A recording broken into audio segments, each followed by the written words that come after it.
6 থেকে 8 বছর ইসমাইলের বয়স যখন হলো, তখন ইব্রাহিম আলাইহিস সালাম আইলো, বা কারো কারো মতো 12 বছর হয়েছে। ইব্রাহিম আলাইহিস সালাম আইলো, আর দেখলো যে এই পরিস্থিতি, তখন সম্ভবত 8 বছরই হবে, এরা কিতাবে পাওয়া গেছে 8 বছরই বেশিরভাগ সময় এরকম। তো ইসমাইল আলাইহিস সালামকে ইব্রাহিম আলাইহিস সালাম তেমন একটা চিনতে পারে না, তবু চিনছে যে তারই সন্তান। কিন্তু ইসমাইল আলাইহিস সালাম তো তার পিতাকে চিনতে পারতেছে না। তারা হাজেরা বলল ইসমাইলকে, হে ইসমাইল, এটা তোমার পিতা। তাহলে পিতা দেখা সালাম দিল, সালাম দেওয়ার পরে পিতাকে সালাম দিল ইসমাইল। পিতার সালামের উত্তর নিল, নেওয়ার পরে তখন তাকে কী করা হলো, হাজেরাকে বলল যে হাজেরা, তুমি ইব্রাহিমকে যে তুমি ইসমাইলকে সাজায়া দাও, তাকে নিয়ে আমরা বেড়াতে যাব। তখন ইব্রাহিম আলাইহিস সালাম যে স্বপ্ন দেখছে যে 100 দুম্বা, ইব্রাহিম আলাইহিস সালাম যে স্বপ্ন দেখছে, তোমার প্রিয় বস্তুকে কোরবানি দাও। প্রিয় বস্তু কোরবানি দিব, প্রিয় বস্তু সে ভাবতেছে আমার প্রিয় বস্তু কি, 100 উট কোরবানি দিলাম, মানে 100 উট কোরবানি দিচ্ছি। আল্লাহ তাআলা আবার স্বপ্ন দেখাইছে, হে ইব্রাহিম, তোমার প্রিয় বস্তুকে তুমি কোরবানি দাও। তারপর দিন 100 দুম্বা কোরবানি দিল, হয় নাই।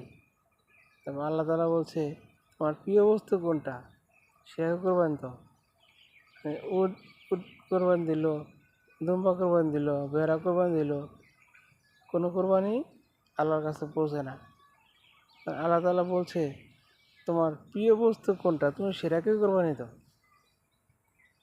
ইব্রাহিম আলাইহিস সালাম বলল যে আমার প্রিয় বস্তু, আমি যাকে পছন্দ করি, আমি যাকে ভালোবাসি, সে তো আমার একমাত্র সন্তান, আর তো কেউ না।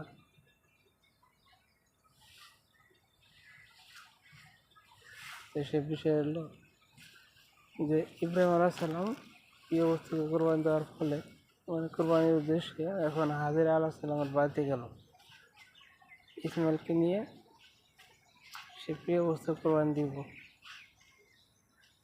ইসমাইল আলাইহিস সালামকে পরিচয় দেওয়ার পরে ইসমাইল আলাইহিস সালাম তার কী করলো, সাজায়া গোছায় নিয়ে গেল হাজেরার থেকে বিদায় নিয়ে। তো হাজিরাকে বলল যে তাকে তুমি সাজায় দাও, আমরা বেড়াতে যাব। কই, আল্লাহ নিচে বলছে এমন এমন স্থানে, যে আপনি কি আল্লাহর হুকুম নিতেছেন, যে হ্যাঁ, তো ঠিক আছে নেন। তো ইব্রাহিম আলাইহিস সালাম তো কোরবানি দেওয়ার উদ্দেশ্যে নিতেছে মিনার ময়দানে, হাজিরাকে নিয়ে যাইতেছে, ইসমাইলকে নিয়ে যাইতেছে।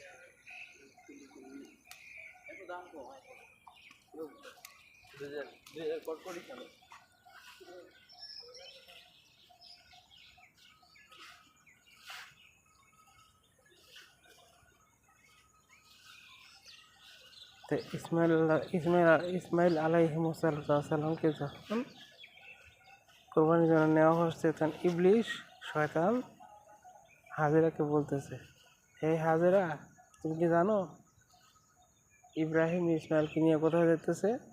আমি সত্য কথা বলে দিছে। হাজেরা বলতেছে, কোথায় যেতেছে? তোমার পুত্র ইসমাইলকে নিয়ে ইব্রাহিম কোরবানি করতে যেতেছে, তুমি তাকে ফেরাও। তো ইবলিশ শয়তানের কথা শুই না, হাজেরা বলতেছে যে না, পিতা পুত্রের কোরবানি দিতে পারে না, এটা অসম্ভব। যে ইবলিশ করতেছে যে আমি সত্য কথা বলছি, তুমি ফেরাও। ইবলিশের কথা হাজেরা মানেই না, তাই না, এটা সম্ভব না। তারপরে ইবলিশ আবারও করতেছে যে হাজেরা, তুমি বিশ্বাস না করো, তুমি যা দেখো। তাই না, হাজের আলাইহিস সালামের ভিতরে এই তো একজন ইমানদার মহিলা, সে বলছে যদি তাই হয়, এটা যদি আল্লাহর হুকুমে হয়ে থাকে, আল্লাহর হুকুম ছাড়া তো সে কোনো কাজ করবে না। যদি আল্লাহর হুকুম হয়ে থাকে তাহলে তাই হোক, আমি আমার পুত্রকে আল্লাহর রাস্তায় ছেড়ে দিলাম। আল্লাহু আকবার, কেমন মা দেখছেন, পিতা তার সন্তানকে কোরবানি দিয়ে নিয়ে গেছে, মা বুকের মধ্যে পাথর বাঁধছে। যে আমার সন্তানকে যদি আল্লাহর জন্য কোরবানি দেওয়া হয় আমি তাতে কোনো বেজার না, বরং আমি খুশি, এরা আল্লাহর জন্যই হইতেছে। ইবলিশ তুই হয়তো দূর হ, তাই না? ইবলিশকে কী করলো, হাজেরা একটা ঢিল মারলো, ইবলিশ তো যাও গেছে গা। পিছন থেকে ইব্রাহিম আল্লাহ সাল্লামকে ইসমাইল আল্লাহ সাল্লামকে শয়তান বলতেছে, হে ইব্রাহিম, হে ইসমাইল, তুমি কি জানো তোমাকে তোমার পিতা কোথায় নিয়ে যেতেছে? পরবর্তীতে আসছি সংক্ষেপে।